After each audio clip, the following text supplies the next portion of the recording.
Good morning and welcome to the latest podcast/newsletter, KW-06, the one where we anger the weather gods.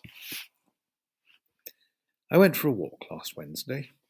I'd been chopping wood all day and the pigs were safely snuffled up snout to snout in their little house, dreaming the dreams of fat hairy pigs, and I fancied a beer.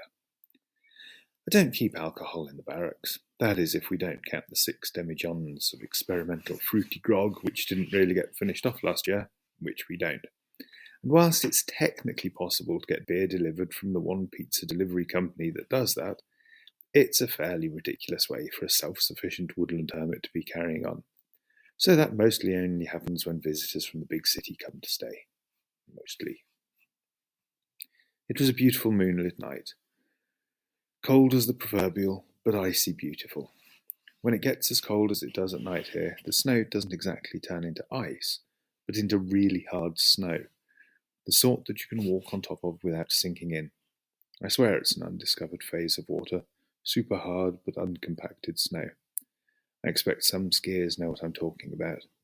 In the middle of the winter, lots of things around here feel as if you're at 3,000 metres above sea level, the quality of the dark, cold and silence, the sharpness of the moonshaddows, the brightness of the stars. You don't see those things in the forest, you see them on the top of an alp. Either way, it's a good way to go for a walk. The 24-hour petrol station is about 8 kilometres away, so a round trip in the snow should be about 3 hours, mostly in the forest. I have nothing to report pertaining to the journey there, although it did start to get proper windy towards the end. While I was inside, though, it started to snow.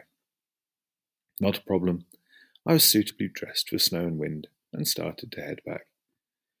By the time I was completely snow-manified, it started to hail. That is also okay.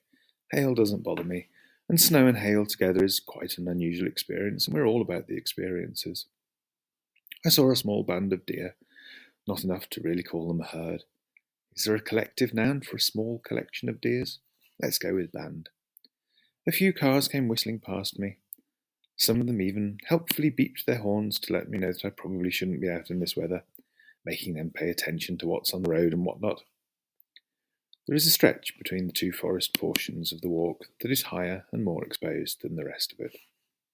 It's a little bit of a hill, and at the top of it you're probably the highest point in the countryside roundabout. Coming up this hill, the gods decided to add rain into the mix, and 100-kilometre-hour gusts of wind. I found myself doing that Arctic explorer thing of head down, grimacing, bravely battling the assaults of nature. The delightful moonlit stroll was very quickly turning into a Reinhold Messner adventure. I looked at myself, feeling quite ridiculous. This is not K2. I have plenty of oxygen. I checked myself over, I wasn't in pain, nothing wasn't working properly, and my spirits were good. So I put my chin up, stood straight with my shoulders back, and started to sing Björk's Human Behaviour. I think someone up there heard me.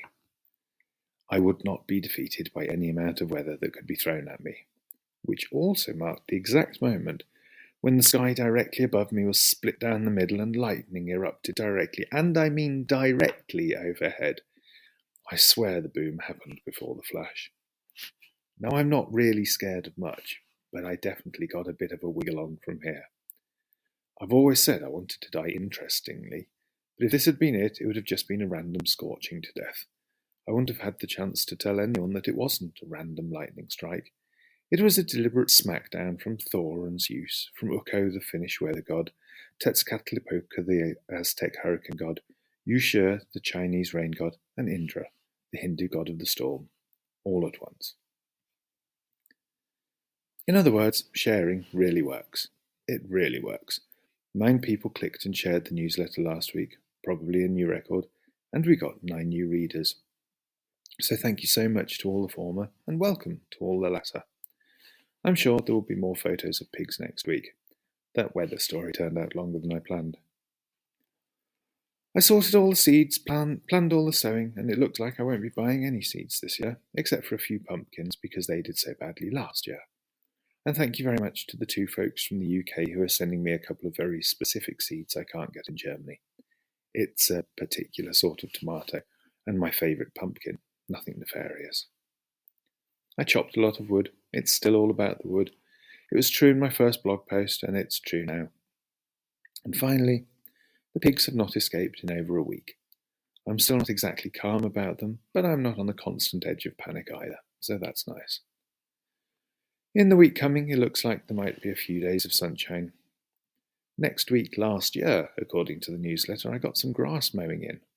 It'd be nice to get a few days of ground prep for next year. I'm putting a lot of thought into soil conditioning this year. Until then, be adorable, and I shall sign off with much piratey love. Your Pirate Ben. XO. XO.